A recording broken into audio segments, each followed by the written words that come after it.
오늘 성경 말씀은 구약 성경 잠언입니다. 잠언 16장.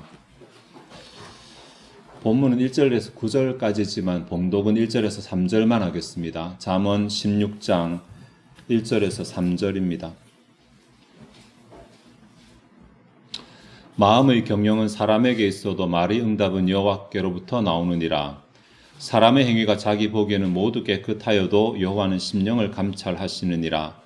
너의 행사를 여호와께 맡기라. 그리하면 내가 경영하는 것이 이루어지리라. 아멘. 사실 잠언이라고 하는 거 우리에게는 조금 이제 용어 자체가 교인들은 잘 알지만 이것이 격언이라고 해야 될지 짧은 교훈이라고 해야 될지, 원래 잠언이라는 그 말 자체가 아주 한 절이나 두 절로 구성된 그런 짧은 교훈들이고, 한 절이나 두 절로 구성되어 있기 때문에 잠언 전체가 총 31장까지 있거든요. 이 31장까지가 한 번에 통으로 교훈한 것이 아니라 그냥 여러 곳에서 여러 상황에서 교훈한 것을 편집한 것입니다. 묶어놓은 것입니다. 근데 흔히 솔로몬의 잠언이라고 알고 있지만 31장 가운데 실제로 솔로몬의 잠언은 26장하고 몇 절 정도, 그 정도 약 한 11절 정도 된다고 그렇게 보여지고, 나머지는 다른 사람들의 잠언이 이렇게 섞여 있습니다. 이제 막 섞여 있는데 그냥 체계 없이 그냥 무조건 섞은 것이 아니라 그래도 나름 좀 질서를 가지고 편집했다. 여러분, 성경이 무슨 편집이냐 생각할지 모르겠지만 성령의 영감이 범위 안에 들어있는 편집입니다. 그런데 이렇게 편집할 때에 솔로몬의 잠언, 솔로몬이 평생에 자기가 여러 번 말했는데 그 여러 번 말한 것을 이제 밑에 있는 신하들이, 서기들이 받아 적고 나중에 현자들이 그것을 편집하고 이렇게 하는 과정에서 크게 세 가지 부류로 묶어서 편집을 하거든요. 1장부터 9장까지는 자녀에게 혹은 다음 세대에게, 젊은 세대에게 어떻게 사는 것이 지혜롭게 사는 것인지를 교훈하는 그러한 격언들로 묶어서 편집을 했고, 10장부터 22장까지, 22장 16절까지는 악인과 의인에 대해서 비교하면서 세상을 지혜롭게 살아가려면 의인의 편에 서야 된다라고 하는 이러한 큰 주제를 가지고 엮었고, 다음에 25장부터 29장까지는 인생을 살아가는 데 필요한 잡다한이 아니고 다양한 지식들, 지혜들, 이렇게 나름 이제 주제를 가지고 엮었고, 오늘 저희가 다루게 될 16장은 두 번째 부분에 포함된 그러한 내용입니다. 하나하나가 다 따로따로 말하기도 하고 때로 두 절을 말하기도 해서 원래 이것이 어디서 어디까지가 한 번의 교훈이냐 규정하는 것이 쉽지는 않습니다. 그런데 그럼에도 불구하고 이제 같은 주제로 엮었고, 또 출처는 정확한 그 말한 상황은 알 수 없지만 이 주제에 관해서도 하나님께서 관여하셨다라고 우리는 고백을 합니다. 이렇게 설명을 드리는 이유가 있는데, 이제 16장을 전체로 보면 여기서 주로 사용되는 화두가, 토픽이 하나님의 주권이거든요. 하나님의 주권. 하나님께서 전체를 다 주관하신다라는 주권을 토픽으로 다루고 있는데 주제는 조금 다릅니다. 제가 아까 두 번째 부분이 의인과 악인을 비교하면서 어떻게 사는 것이 지혜롭게 사는 것인지를 묶었다고 말했는데, 여기는 하나님의 주권과 관련해서 의인이 어떻게 사는 것이 지혜롭게 사는 것인가를 다루고 있습니다. 1절부터 9절까지가 본문인데 1절부터 9절에는 8절을 제외하면 여호와라는 단어가 매절에 나오는데, 여호와는 흔히 우리 언약적 신명이라고 말하거든요. 그래서 언약적 호칭인 여호와와 관련된 것을 따로 또 묶어 두었습니다. 8절은 7절과 한 절이, 원래는 한 절이었을 가능성이 큰데, 그래서 그렇게 본다면 어쨌든 여호와 하나님 앞에서 어떻게 살아가는 것이 인생을 잘 사는 것인가, 주권과 관련된 여호와 하나님의 주권을 인정하는 것이 인생을 잘 사는 것이다, 이런 식으로 1절부터 9절까지, 10절부터는 왕에 대한 교훈들을 또 묶고 있고, 그래서 우리 1절부터 9절까지만 살필 것인데, 이게 그냥 읽으면 서로 다른 9개의 교훈처럼 보이지만 이게 가만히 보면 결국은 세 가지를 말하고 있습니다. 세 가지를 말하고 있는데 감사하게도 그 세 가지가 1절, 2절, 3절에 나옵니다. 그래서 1절, 2절, 3절은 이 9절까지의 내용을 논리적으로 세 가지로 말하고 있고 4절부터 나머지 9절은 이 1, 2, 3절의 각 절에 해당되는 것을 부연하는 방식으로 구성이 되어져 있습니다. 그래서 우리는 1절에서 3절까지 내용만 순서를 따라 살피게 될 것입니다. 그렇게 되면 다른 절은 같이 생각하는 것이 될 것입니다. 제가 16장이 하나님의 주권에 대해서 화두를 가지고 있다고 말했는데 시작하는 1절과 마지막 절인 33절에 같은 주제를 말하거든요. 1절이 마음의 경영은 사람에게 있어도 말의 응답은 여호와께로부터 나오느니라. 뭔가 하나님이 하신다라는 거. 33절에 제비는 사람이 뽑으나 모든 일이 작정하기는 여호와께 있느니라. 또 뭔가 하나님에게서 나온다. 이런 뉘앙스 정도는 아시겠죠? 이게 이제 번역이 조금 쉽지는 않기 때문에 번역상의 문제가 있긴 하지만 어쨌든 대충 흐름은 그렇게 아실 것인데 하나님의 주권에 대해서 말하고 있고 하나님의 주권이지만 의인이 혹은 하나님의 백성에 바르게 살아가는 신자가 어떻게 살아갈 때 하나님의 뜻에 부합한가, 조금 더 노골적으로 말하면 어떻게 살아갈 때 복을 받을 수 있는가, 이런 주제를 다루고 있습니다. 그러니까 하나님께로부터 복을 받아 누리기 원하는 신자라면 본문의 교훈에 좀 관심을 가질 필요가 있겠죠. 제가 세 가지로 말한다고 말씀을 드렸는데 인생에서 하나님의 복을 받기 원하는 신자, 사실 3절을 우리가 굉장히 잘 알고 있긴 하죠. 1절부터 살피겠습니다. 성공하기를 원하는 신자라면 하나님의 주권을 인정해야 된다는 교훈이 1절에 나오는데 마음의 경영은 사람에게서도 말의 응답은 여호와께로부터 나오느니라. 이게 제가 직역을 해보겠습니다. 마음의 준비는 사람에게, 혀의 응답은 여호와께로부터. 수로가 없어가지고 이런 경우는 보통 비동사를 넣어서 마음의 준비는 사람에게 있다. 하지만 혀의 응답은 여호와께로부터 나온다. 이렇게 이제 흔히 해석을 하거든요. 그런데 여기 이제 굉장히 난해 구절입니다. 한글 성경은 말의 응답이라고 말했지만 실제로 이제 혀의 응답이라고 해야 되는데 혀의 응답이 도대체 뭘까?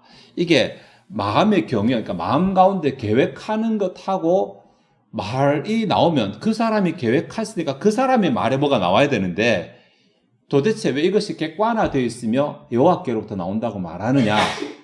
그래서 해석이 굉장히 어렵습니다. 근데 진짜 감사하게도 응답에 해당되는 단어가 성경에서 거의 안 나오는데 잠언에 2번이나 나옵니다. 그 두 번째 나오는 것이 4절입니다. 4절에 적당하게라고 번역된 단어입니다. 전혀 다르죠. 전혀. 적당하게. 그 1절에서는 똑같은 단어를 응답이라고 번역을 했고 4절에서는 적당하게라고 번역을 했어요. 4절의 맥락에서 우리가 1절의 의미를 찾을 수 있는데 4절에 보면 여호와께서 온갖 것을 그 쓰임에 적당하게 지으셨나니, 적당하게라는 말은 뭔가 하나님께서 의도하신 바에 합당하게 이루어지는 것이잖아요.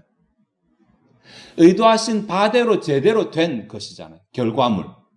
그렇게 본다면 마음의 경영은 사람에게 있지만 이게 말의 혹은 혀가 하나님께서 의도하신 바대로 뭔가 합당한 결과물로 나오는 것은 하나님께 있다.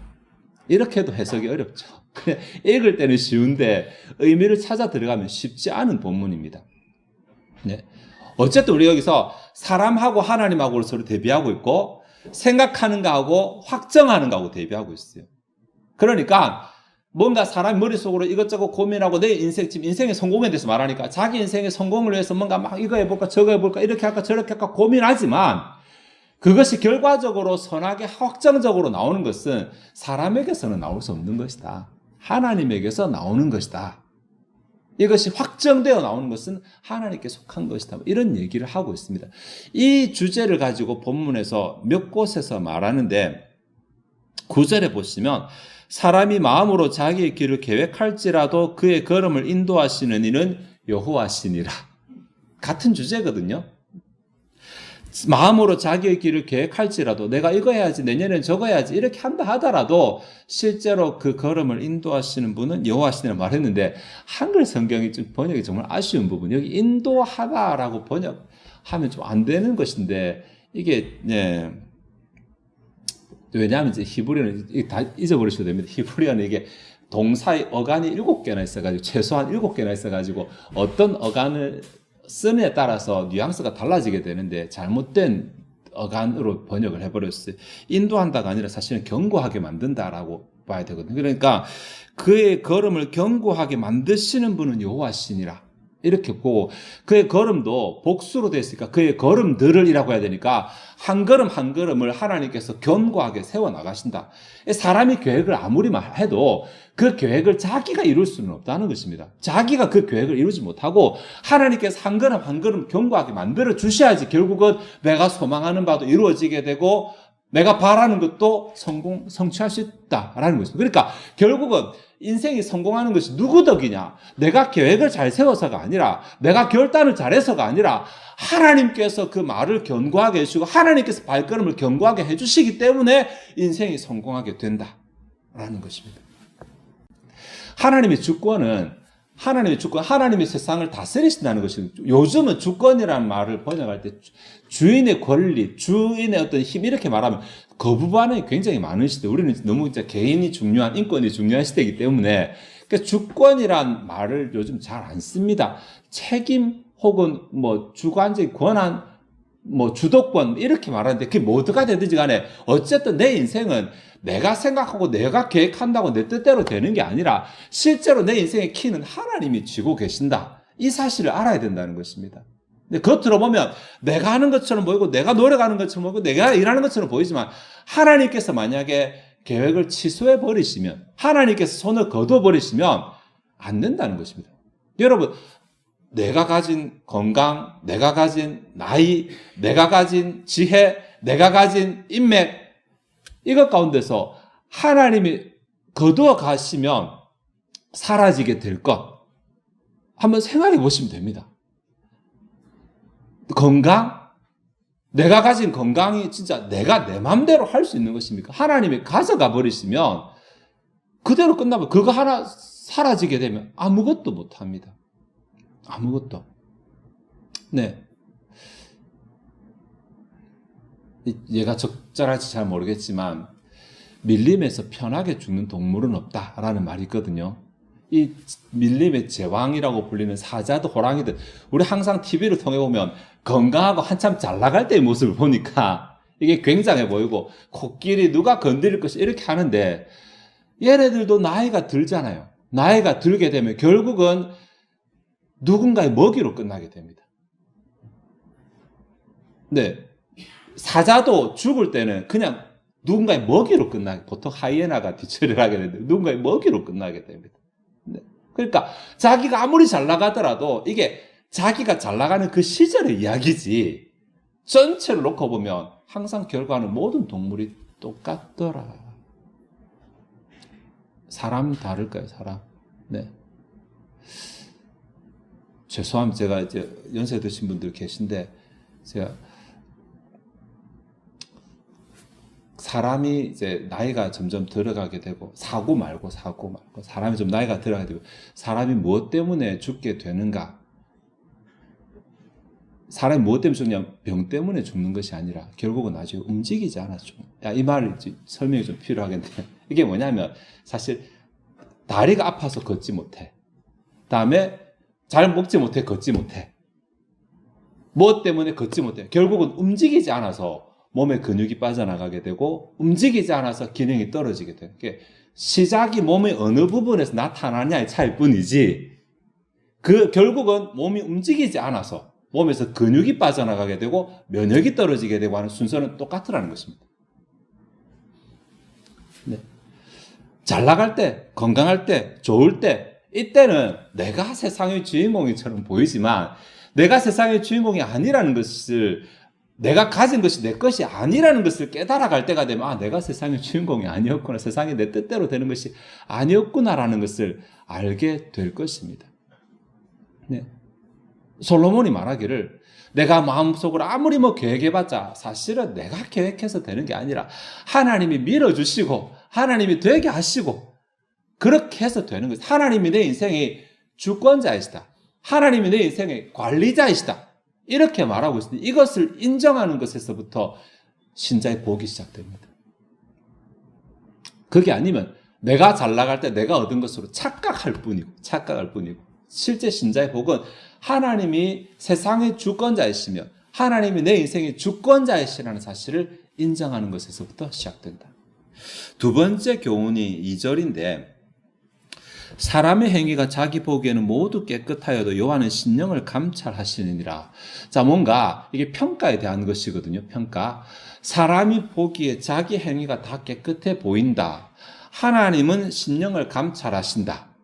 그러니까 평가 기준에 관한 이야기를 하는데 사람의 기준하고 하나님의 기준이 다르다는 것이잖아요. 사람의 기준은 자기 행동하는 것에 있고 하나님의 기준은 심령에 있다. 이렇게 구분될 수 있겠죠. 그러니까 1절에서는 하나님의 주권을 인정하는 것에 시작된다고 말했는데 2절에서는 하나님의 기준과 나의 기준이 다르다라는 이야기를 합니다. 결국은 자기 기준을 가지고 살아가는 사람하고 하나님의 기준을 가지고 살아가는 사람하고 나뉘어지게 된다. 이게 맥락을 가지고 본다면 하나님의 주권을 가지고 인생에 성공하는 맥락이니까 당연히 하나님의 기준을 가지고 살아가는 사람이 옳은 사람은 맞는 사람, 잘 되는 사람이다. 이런 교훈 되겠죠. 그래서 그냥 태어나서 살아가는 사람은 누구나 다 자기 기준에 익숙하지만 자기 기준이 아니라 하나님의 기준을 가지고 살아가는 자가 잘 된다. 이 교훈이 나중에 뒤에서 부연되는데 5절, 6절, 7절, 8절까지 이 부분을 할애하고 있거든요. 5절, 6절, 7절, 8절은 오해서 잠깐 생각해 보겠고 5절부터 7절만 가지고 보면 안 되는 인생하고 잘 되는 인생을 구분합니다. 성공하지 못하는 인생과 성공하는 인생을 구분하는데 5절에 무릇 마음이 교만한 자를 여호와께서 미워하시다니 피차 손을 잡을지라도 벌을 면하지 못하리라. 이게 무릇 마음이 교만한 자 여호와께서 미워하시다고 말하는데 물론 이 단어를 교만하다라고 번역해도 돼요. 번역해도 되는데 너무 그렇게 보면 우리는 좀 나쁜 사람처럼 보이잖아요. 그게 아니라 원래 원어를 직역하면 높은 마음, 이 정도 높은 마음, 네, 모든 높은 마음, 이 부분을 직역하면 여호와의 혐오하심이 모든 높은 마음에 이 정도 됩니다.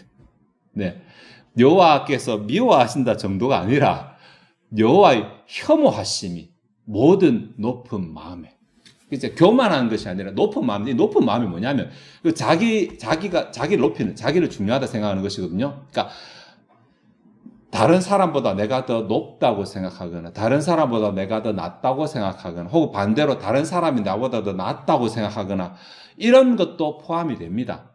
내가 다른 사람보다 더 옳다고 생각하거나 이런 것도 포함이 됩니다. 나를 다른 사람과 구분해서 내가 그 사람보다 뭔가 우월하다 생각하는 이러한 마음들이 다 여기 높은 마음인데 하나님께서 이러한 마음들을 혐오하신다고 말하네요. 왜 하나님께서 혐오하신다고 말할까? 본문에 선명하게 밝히고 있지 않는데 아마 우리가 이 하나님의 주권이라는 문맥을 가지고 본다면 그 높음이 하나님에게서 나왔잖아요. 내 것이 아니거든요. 근데 그것으로 감사를 하거나 그것으로 하나님 원하시는 곳에 쓰라고 내게 더 주신 것인데 사람이 그렇게 하지 않냐고 그것을 아주 자랑하는 데 쓰는 것입니다.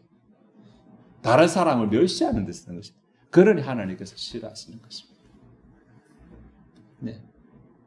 하나님께서 내게 더 주신 것이 있다면 그것은 내가 다른 사람을 내려 누르고 나를 높이라고 쓰는 것이 아니라 내 더 주신 하나님을 찬양하고 또 왜 더 주시는지 생각하고 그것으로 다른 사람을 섬기고 이렇게 하라고 주신 거잖아요. 굳이 왜 그렇게 살아야 되지? 본문에 나오지 않죠. 왜 굳이 그렇게 살아야 되냐면 이 세상의 끝이 아니니까. 우리가 뭔가 사명을 가지고 나왔으니까. 네. 우리는 지금 주님의 달란트를 가지고 있는 자들이니까. 달란트를 가지고 나가서 뭔가 하고 있는 자들이니까. 달란트를 가졌다면 그것으로 땅에 묻어두거나 내가 가졌다고 자랑할 것이 아니라 무언가를 해서 남기고 우리 진짜 인생인 내세를 향해 살아가야 되는 자들이니까. 그러니까 내가 더 가진 것으로 이 세상에 누리며 살 것이 아니라 그것으로 내세를 위해서 뭔가 하나님 나라에서 헌신하거나 투자하거나 봉사하거나 이렇게 쓰는 것이 지혜로운 사람이라는 거죠. 물론 내세 그렇게 다 털어주고 그러면 현세 다 털어주고 내세만 팔아면 뭐가 복이냐?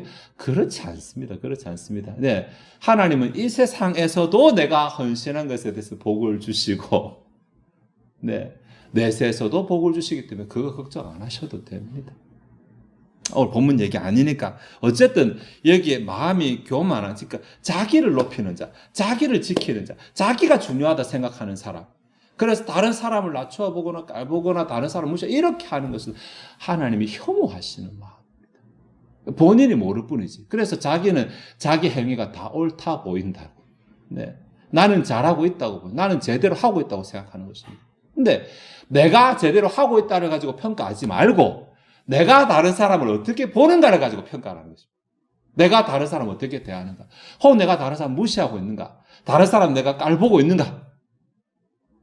이런 마음이 있다면 내가 스스로 내 행위를 볼 때는 옳게 보인다 하더라도 하나님의 눈에는 아니라는 것입니다.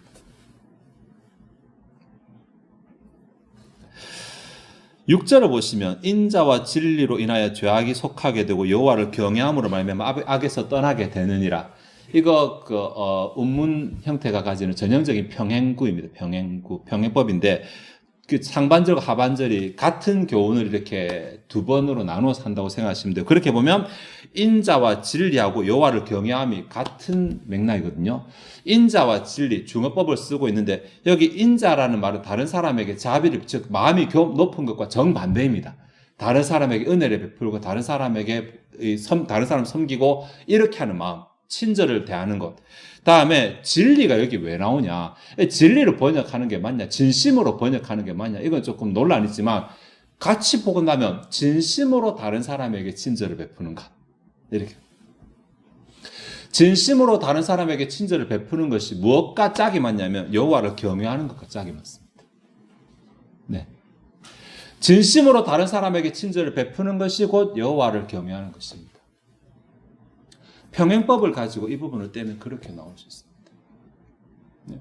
내가 하나님을 경외한다고 예배 시간에 찬양 크게 하고 손 높이 하고 액션 크게 하고 그거 바리새인들이 성전 어귀에서 다 하던 짓 아닙니까? 자기 스스로 옳게 여기고 바리새인 다 하던 짓 아닙니까? 예수님한테 칭찬 안 받고 책망받았잖아요. 네. 여기 하나님의 기준이 나오는데 그 기준이 뭐냐면 자기를 높이는 것과 정반대로 진심으로 다른 사람에게 친절을 베푸는 것이라고 그렇게 말하네. 경외하다라고 번역된 이 단어, 이 아래 두려워하다라는 그 단어, 하나님을 인정하는 자, 하나님 인정하는 자. 하나님 진짜 인정하는 사람이라면, 하나님 주권을 인정하는 사람이라면 어디서 그 티가 나타나냐면 예배 시간에 찬양할 때 나타나는 게 아니라 다른 사람을 대할 때 하나님을 진짜로 인정하는 사람인지 아닌지가 나타나게 된다는 거죠. 다른 사람을 어떤 마음으로 대하는, 왜냐하면 하나님 중심을, 마음을 감찰하시니까 어떤 마음으로 그 사람을 대하는가. 저 사람은 나보다 이게 안 돼. 저 사람은 나보다 저게 모자라. 이렇게 생각하는가. 아니면 내가 저 사람에게 뭔가 베풀어야 친절이 무엇인가. 내가 껍데기로 하는 척 하는지 내 진심으로 하는지. 여기서 마음이 갈등하고 내가 진심이 돼야 되는데 왜 내가 진심이 되지 못할까. 내 욕심이 있고 나의 자존심이 있고 이런 것으로 괴로워하고 고민하는 사람이 하나님을 두려워하는 사람, 경외하는 사람이다. 지금 2절의 큰 맥락은 우리의 기준, 우리 안에 당연하다고 생각하는 기준이 하나님의 기준과 다를 수 있다는 얘기를 하고 있습니다. 내가 보기에는 다 옳아 보이고 나는 잘하는 것처럼 보이는데 하나님의 기준에 내가 잘하는 것처럼 보이는 하나님께 돌려서 아니 이렇게 이런 티가 나타나면 네가 잘하는 것이라고 하나님의 기준을 말씀해 주시는데 그 기준이 다른 사람을 대할 때 내가 어떤 태도로 대하는가에서 나타나게 된다는 것입니다.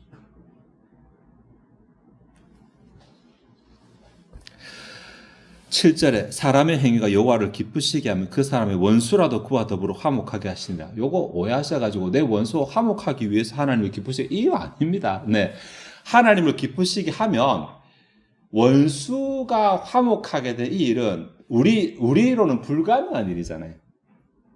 하나님은 그런 불가능한 일도 이루신다는 말. 예를 들어 설명한 것이니까. 네, 원수가 화목 안 한다는 말이 아니라 여기에만 국한되는 것이 아니라. 원수가 어떻게 서로 친해질 수 있어? 로미오와 줄리엣 보세요. 사랑해도 결혼 못하는 게 원수 집안이거든요. 원수는 그렇습니다. 안 되거든요. 일단은 깔고 봅니다. 원수니까. 네, 그런데 사람이 하나님을 기쁘시게 하면 그런 상황도 바뀐다. 그 안 되는 것도 불가능한 것도 가능하게 된다. 근데 7절이 단독으로 뚝 떨어진 것이 아니라 앞에서 나오는 것이잖아요. 사람이 하나님을 기쁘시게 하는 행위가 뭔데요? 자기가 보기에 스스로 옳다고 하는 그거 아니고 여기 보니까 진실한 마음으로 진심으로 다른 사람에게 친절을 베푸는 이 태도입니다. 내가 진심으로 다른 사람에게 친절을 베푸는 이것이 하나님을 경외하는 것이고 하나님을 기쁘게 하는 것이고 하나님의 주권의 그 주권자이신 하나님의 기준에 합당하게 살아가는 것이고 내가 그렇게 하면 손해보겠죠. 마음 아프겠죠. 하지만 내가 하나님을 기쁘시게 했기 때문에 하나님께서 나 대신에 불가능한 것을 가능하게 하시니 일어나게 된다. 그것이 인생의 성공입니다. 네. 내가 내 성공을 위해서는 할 수 없는 것들이 많잖아요. 어디에 올라가야 되고 어디에 들어가야 되고 뭘 지켜야 되고 나는 그런 것을 할 수 있는 능력이 없는데 하나님께서 나보고 야 내가 이 정도 깔았으면 나머지 네가 해야지 네가 해 이렇게 하시는 것이 아니라 내가 할 수 있는 것에서 방법을 알려주시는데 내 이웃 내 옆에 있는 사람 내가 섬길 수 있는 사람들에게 진실한 마음으로 친절을 베풀어 야 너 그것만 해 그러면 네가 할 수 없는 건 내가 대신해 줄게 이렇게 말씀하시는 거죠. 왜 그렇게 하시는데요? 사실 본문에서 나오지 않지만 이게 하나님의 공동체를 유지하는 방법이니까 신약에 가면 나오겠지만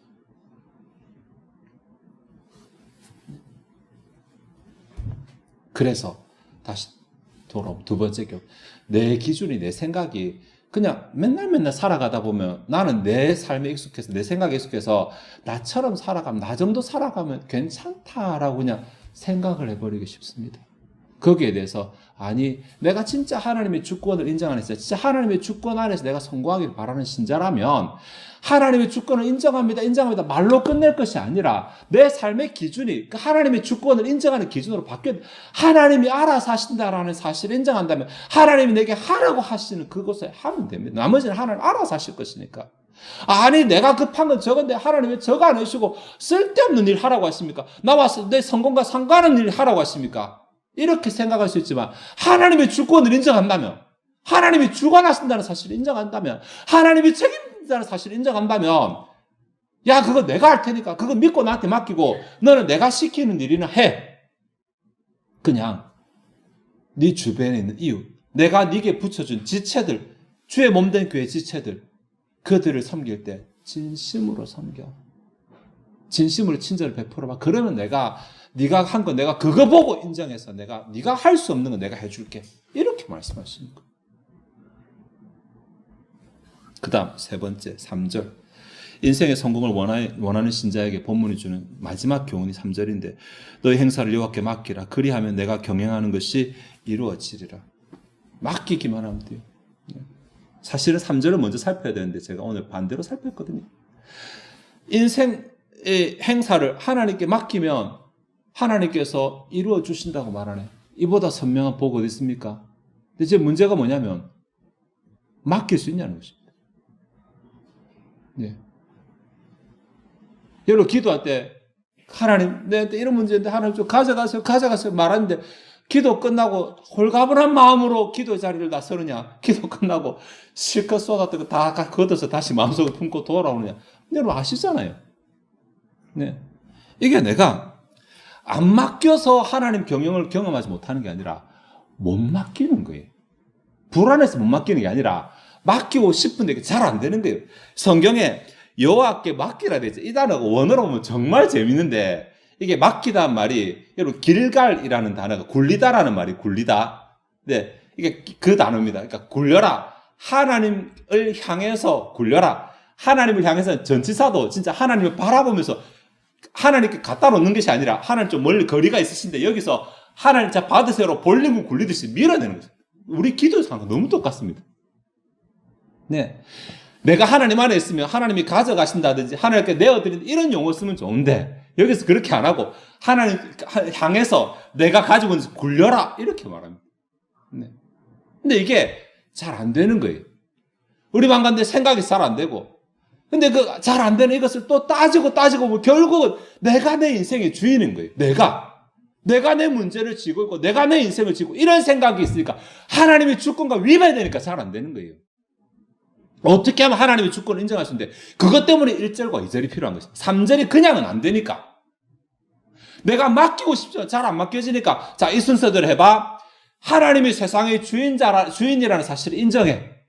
하나님이 인생뿐 아니라 내 인생에도 주권자가 된다는 사실을 인정해. 그 다음 내 기준 그대로 가지고 있지 말고 하나님의 주권을 인정하는 그 기준 하나님의 기준으로 내가 바꿔봐. 이런 삶을 살아가고 있는 자는 3절이 가능합니다. 이미 나도 모르게 가치관이 바뀌어 있으니까. 근데 그거 없이 나는 여전히 내 인생의 주인은 나고 내가 모든 책임을 져야 되고 내가 모든 것을 감당해 생각하는 사람이 갑자기 내 문제를 하나님께 맡기라면 안 맡겨지는 것입니다. 손에서 안 놓아지는 것입니다. 네.